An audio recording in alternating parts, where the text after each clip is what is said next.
चुनाव के समय में किए हुए वादे नेता शायद भूल जाते हैं, लेकिन वो जनता कभी नहीं भूलती जिससे वो वादे होते हैं। अभी फिलहाल मैं आपको शिमला में प्रदेश सचिवालय के बाहर की तस्वीरें दिखाना चाहूंगी, जहां पर पोस्ट कोड 817 के अभ्यर्थी बैठे हुए हैं। काफ़ी लंबे अरसे से ये मांग कर रहे हैं कि इनकी जो भर्ती प्रक्रिया है उसे पूरा किया जाए, रिजल्ट निकाला जाए। आखिरकार पेच कहां पर फंस रहा है, इसके बारे में स्थिति प्रदेश सरकार की ओर से क्लियर की जाए। 817 के अलावा जो पोस्ट कोड 939 है उसके अभ्यर्थी भी यहां पर आए हुए हैं और सबके चेहरे पे आप देख सकते हैं कि इनकी यही प्रदेश सरकार से मांग है कि काफ़ी लंबे अरसे से जो आश्वासन दिया जा रहा है ग्राउंड लेवल पर उसको कोई काम क्यों नहीं किया जा रहा है। इसके अलावा यहाँ पर आप देख सकते हैं जिन नेताओं ने, जिन मंत्रियों ने हमेशा इन्हें कहा है कि जेओआईटी वालों को चिंता करने की ज़रूरत नहीं है, ये उनके साथ है, समाधान जल्दी निकाला जाएगा।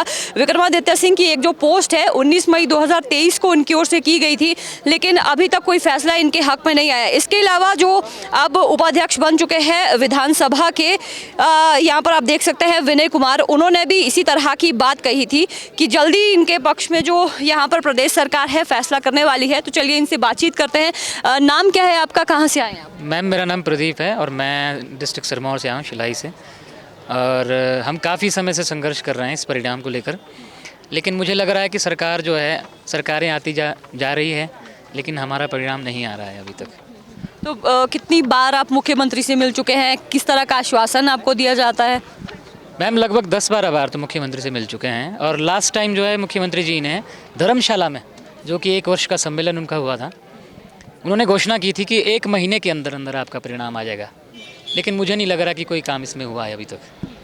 तो आपको क्या लग रहा है कि जो मुख्यमंत्री इस तरह के आश्वासन बार बार दिए जा रहे हैं, लेकिन पेच कहाँ फंस रहा है? क्यों आप लोगों की जो मांग है उस पर मोहर नहीं लगती है, नज़र आ रही है? मुझे इसमें लगता है इसमें सरकार और जो इनका प्रशासन है, इनका आपस में कोऑर्डिनेशन नहीं है। जो बात मुख्यमंत्री जी कहते हैं वो बात है, उसको शायद अमल में उनके जो अधिकारी लोग हैं उसको लाते नहीं हैं या उनको अनसुना करते हो। तो यहाँ पे मैं मानता हूँ कि सरकार और उनके जो प्रशासन है उनके आपस के कोऑर्डिनेशन में थोड़ी दिक्कत है, लग रहा है मुझे यही। पहले कहा जा रहा था कि हमीरपुर जो कर्मचारी चयन आयोग है, बोर्ड है, उसको भंग कर दिया गया है, नया बोर्ड बनाया जाएगा। अब नया बोर्ड भी बन चुका है, तो अभी भी इतना ज़्यादा डिलेइंग और ये क्यों इस तरह की देरी की जा रही है? क्या उनकी तरफ से कहा जा रहा है? वो अभी तो वहाँ पे स्टाफ की कमी, ऐसा बता रहे हो कि स्टाफ हमारे पास कम है, थोड़ा टाइम लगेगा रिजल्ट निकालने के लिए। पर इसमें लॉस हम बच्चों को हो रहा है, उस बच्चों की क्या गलती है? यदि वहाँ पे स्टाफ की कमी है तो सरकार वहाँ पे स्टाफ भेजे वहाँ पे, ताकि बच्चों की जो रिजल्ट पेंडिंग है उनको पूरा किया जाए। बच्चों की उम्र 35 साल हो रही है, तो कब तक बच्चा इसका रिजल्ट का वेट करते रहे? लोगों ने अपने घर बसाने हैं, शादी करनी है, लाइफ में सेटल होना है और सारे काम ऐसे पेंडिंग पड़े। सरकार हमारी समस्या को सुन नहीं रही है, ना ही इसको सीरियस ले रही, इस चीज़ को ले रही है। कई साल हो चुके हैं, आप लोगों के ना रिजल्ट आउट हुए, ना भर्ती को लेकर कोई सामने निकल कर फैसला आ रहा है। अब तो कोर्ट से भी आपको पूरी तरह से क्लियरेंस मिल गई है 817 को, फिर भी क्या समस्या आ रही है प्रदेश सरकार को, जो आपका जो ये रिजल्ट आउट है, जो भर्ती प्रक्रिया है वो नहीं की जा रही? देखिए, ग्राउंड लेवल में हमें कुछ भी जानकारी नहीं है। ग्राउंड लेवल में, इंटरनल लेवल में इस मैटर में क्या किया जा रहा है। मुख्यमंत्री ने लगभग 9-10 बार मंच से ये आश्वासन दिया है कि हम ये रिज़ल्ट निकालने वाले हैं, इसका क्रेडिट भी ले रहे हैं। इसके लिए हम उनका धन्यवाद भी करते हैं कि उन्होंने हमारा जो मैटर है सुप्रीम कोर्ट से सॉल्व करवाया है। बट अभी आज की डेट में मैं हम्बल रिक्वेस्ट करना चाहूँगा, जितने भी यहाँ पे स्टूडेंट्स आए हैं, लगभग 5-6 हज़ार फैमिलीज़ भी इनके साथ साथ इस रिज़ल्ट का वेट कर रहे हैं। तो मैं माननीय मुख्यमंत्री जी से हाथ जोड़ के ये गुजारिश करना चाहता हूँ कि इस मैटर को जल्द से जल्द सॉल्व करवाएं। लगभग मुझे अपनी बात करता हूँ, 30-30 की एज में मैंने ये टेस्ट दिए थे, 3 टेस्ट मैंने पास किए हुए हैं। उसके बावजूद भी आज की डेट में आप देख पा रहे हैं कि हम अभी भी यहाँ पे बैठे हैं। तो मैं चाहता हूँ कि इस मैटर को by hook and by crook मुख्यमंत्री जी सॉल्व करवाएं और हमें रोज़गार दें। क्योंकि तो कैसा लगता है आपको कि टेस्ट क्लियर हो चुके हैं, आप एलिजिबल भी हैं, लेकिन जब इस तरह की चीज़ें बीच में रह जाती है, आपकी जो इतनी मेहनत है वो कितना आपको लगता है कि वो पूरी वेस्ट जा रही है? देखिए, रिज़ल्ट पास होने के लिए दिन रात एक करना पड़ता है, ये आपको भी पता है। खून पसीने की मेहनत, खून पसीने की कमाई होती है, मेहनत की होती है, दिन रात एक किया होता है, फिर जाके ही रिज़ल्ट पास करना होता है। ये ऐसा तो नहीं है कि तवे में रोटी बदलने वाला काम है, ठीक है जी। बहुत मेहनत करके ही एग्ज़ाम पास किए जाते हैं। यहाँ पे ऐसे भी बहुत सारे स्टूडेंट्स हैं जिन्होंने 3-3 4-4 एग्ज़ाम पास किए हैं, बट उसका फ़ायदा क्या है? फ़ायदा तो नहीं मिल पा रहा है। ये तो ऐसा है कि हमारे सामने 4-5 सालों से लड्डू सामने पड़ा है, बट हम उसको खा नहीं पा रहे हैं। तो इसका क्या बेनिफिट है? जी, तो तमाम ये जो मांगे हैं आप सुन सकते हैं कि कोर्ट से भी अब तो फैसला आ चुका है, क्लियरेंस पूरी तरह से मिल चुकी है इनको, लेकिन प्रदेश सरकार लगातार आश्वासन इन्हें यहाँ पर दे रही हैं। यहाँ पर हमारे साथ महिलाएं भी। अब आपसे जानना चाहूँगी, कितना साल हो गए आपको इंतज़ार करते करते कि कुछ उसमें फैसला सामने नहीं निकल कर आ रहा है? पहले कोर्ट के चक्कर में फंस रहा था, फिर उसके बाद बोर्ड नहीं बना था, और अब जब बोर्ड बन भी गया है फिर भी कोई फैसला सामने नहीं आ रहा है। मैम लगभग 4 साल हो गए हैं। 21 मार्च 2021 को हमारा ये पेपर हुआ था और 2020 में हमारी एडवर्टाइजमेंट आई थी। अप्रॉक्सीमेट जो है 2 लाख से ज़्यादा बच्चों ने पेपर दिया था। फिर उसके बाद वो रिटर्न में जो क्लियर हुए थे वो 19,000 हुए थे। 19,000 के बाद अप्रॉक्सीमेट जो 5,000 बच्चे हैं वो डॉक्यूमेंट के लिए हुए थे। तो उसके बाद जो भी है ये डॉक्यूमेंट जिन्होंने दिए, डॉक्यूमेंटेशन हुई, उसके बाद ये बच्चे हैं मैम। तो हमारी जो उसके बाद क्या टाइपिंग के बाद भी हमारा क्या हुआ, हाई कोर्ट में चला गया मामला। उसके बाद हाई कोर्ट से निकल के सुप्रीम कोर्ट में चला गया। तो 9 नवंबर 2023 को हमारी जो है वो हमारी जजमेंट आई थी और उसमें बोला गया था कि 1867 जो पोस्टें हैं वो हमें पूरी मिलनी चाहिए। तो हमारे जो जैसे हमारे एजी साहब जी हैं तो उन्होंने भी हमें आश्वासन दिया था कि 22 फरवरी 2024 से पहले जो है हम इनका रिजल्ट घोषित करने का ये कर रहे हैं, और उससे पहले भी हो सकता है ये काम। तो मैम हम ये चाहते हैं कि देखो, हम जहाँ भी सीएम सर जाते हैं हम हमेशा उनके पीछे जाते हैं और हम उनसे ये रिक्वेस्ट करते हैं कि हमारा रिजल्ट निकालो।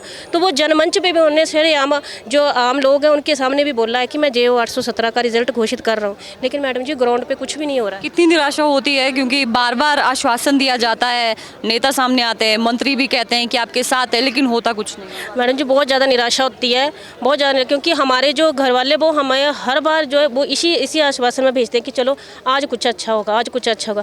आपने देखा होगा कि एक ही नारा देते हैं कि बेटी बचाओ बेटी पढ़ाओ। तो यहाँ तो बेटियाँ भी पढ़ी हैं, बहुएं भी पढ़ी हैं, और हमारे जो मतलब जो ससुराल पक्ष है वो भी हमारी फेवर करते हैं कि नहीं, हमारी जो बहू बेटियाँ पढ़ी तो उनको आगे हम लेके आए। तो वो हमें इसी आस में भेजते हैं कि आज जाएंगे तो आज रिजल्ट आएगा, कल जाएंगे तो कल रिजल्ट आएगा। ऐसे देखते देखते मैडम जी 4 साल हो गए हमारे। तो लग रहा है आपको भविष्य जो आपका है वो बीच मझधार में रह गया है, ना आप दूसरे एग्जाम्स की तैयारियां कर पा रहे हैं और ना ही इसमें कुछ सामने परिणाम निकल कर आ रहा है। बिल्कुल मैम, क्योंकि एक एग्ज़ाम को निकालने के लिए कई साल लग जाते हैं। किसी का लकी हो तो पहली बार में निकल जाता है। हमने बहुत बार मेहनत की है, बहुत सारे एग्ज़ाम्स दिए हैं, हाफ मार्क्स से रह गए हैं, कभी DV से रह गए हैं, किसी वजह से 1-2 नंबर से, कभी कास्ट वाइज ही रह गए हैं। चलो उस हिसाब से भी पोस्टें कम होती हैं, लेकिन अब जब फाइनली कोई रिज़ल्ट निकला है और हमारे फेवर में निकला है, जब हमें पता है कि हम इसमें बेटर कर सकते हैं और हमने अपने हिसाब से बढ़िया स्कोर किया है, तो फिर हमें ज्वाइनिंगें क्यों नहीं मिल रही हैं? कोर्ट में था, ठीक है, हम मानते हैं कि किसी वजह से रहा होगा। कोर्ट से निकलने के बाद मुख्यमंत्री जी ने कहा कि आपको अब जल्दी नियुक्तियाँ दी जाएंगी, लेकिन वो बात सिर्फ सुनने तक ही रह गई।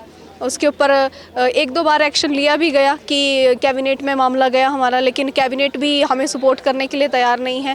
तो देखिए, ये मुख्यमंत्री सर जो भी हैं हमारे, जो मुख्यमंत्री जी उन्होंने तो काफ़ी सपोर्ट किया, लेकिन जो अदर हमारे कैबिनेट के मिनिस्टर्स हैं, अगर उनको बनाया गया है तो हमारी समस्याओं को सुलझाने के लिए बनाया गया, उनको बढ़ाने के लिए नहीं बनाया गया है। अगर हमारा मामला सॉल्व नहीं हो रहा है तो किसकी कमी की वजह से नहीं हो रहा है, क्यों नहीं हो रहा है? होना चाहिए वो। हम लोग क्यों बार बार यही देखें कि वो हमारी फाइल को अप्रूव करेंगे, वो करेंगे।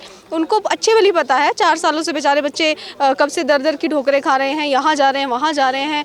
हमने नौकरी लगवा ली है खुद की। मेरे को लगता है कि मेरे खुद के ओपिनियन क्या है कि हर जगह जहाँ जहाँ मंत्री मुख्यमंत्री जी होंगे, हम बस पीछे पीछे घूमते रहेंगे काफिले की तरह। भाई सरकारी नौकरी दे दो, हम खुशी खुशी घूम लेंगे, हमें क्या ज़रूरत है ऐसे घूमने की?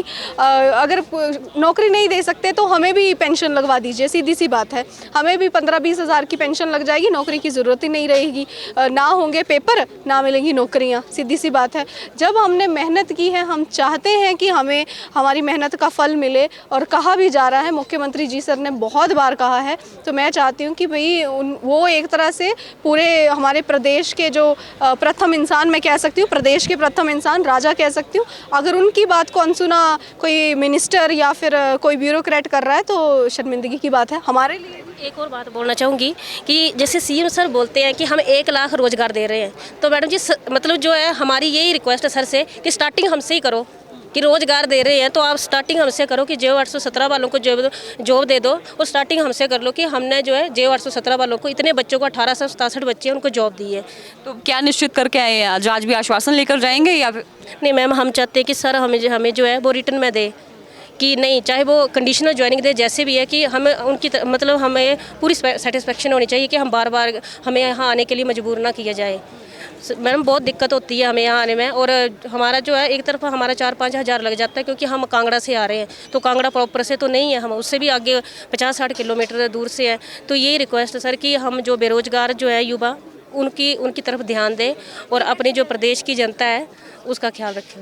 जी, तो हिमाचल प्रदेश से जो हज़ारों ये अभ्यर्थी यहाँ पर आए हैं इसी उम्मीद से कि जल्दी इनकी मांगों को लेकर जो फैसला है वो लिया जाए, लेकिन प्रदेश सरकार इन्हें लगातार जो आश्वासन पे आश्वासन यहाँ पर दिए जा रही है, क्योंकि चुनाव के समय में जिस तरह से वादा किया था कांग्रेस ने सत्ता में आने से पहले कि 1 लाख रोजगार उनकी ओर से दिया जाएगा, तो इनका ये कहना है कि शुरुआत अगर करनी है तो हमसे कीजिए, क्योंकि अब पहले कोर्ट में जो मामला चल रहा था, चलिए अब तो कोर्ट से भी जो मामला है पूरी तरह से क्लियर हो चुका है, और 3 महीने का जो वक्त है वो कोर्ट की ओर से दिया गया था कि इन्हें नौकरी पर लगाया जाए। तो इनकी यही मांग है कि कंडीशनल जॉब इन्हें यहाँ पर दी जाए, और आज ये निश्चित करके आए हैं कि मुख्यमंत्री से मिल के रहेंगे, और इनकी जो मांग है उस पर कोई रिटर्न में ज़रूर यहाँ से उनसे जो जवाब है मुख्यमंत्री से लिया जाएगा। क्योंकि चाहे बात मंत्रियों की जाए या बड़े नेताओं की बात की जाए, सोशल मीडिया पर तो साथ ही वो JOIT का देने का कर रहे हैं, लेकिन उनकी ओर से कोई इनिशिएटिव या कुछ ठोस कदम इस ओर में नहीं उठाया जा रहा है। तो देखना होगा कि आज जो मुख्यमंत्री है वो हिमाचल प्रदेश से जो हजारों अभ्यर्थी यहाँ पर आए हैं आश्वासन उन्हें देते हैं, या फिर जिस उम्मीद से यहाँ पर आए हैं वो उम्मीद आज इनकी पूरी होती है। शिमला से कैमरा पर्सन अनीश चौहान के साथ मैं रेशमा कश्यप, डेली पोस्ट पंजाब हरियाणा, हिमाचल।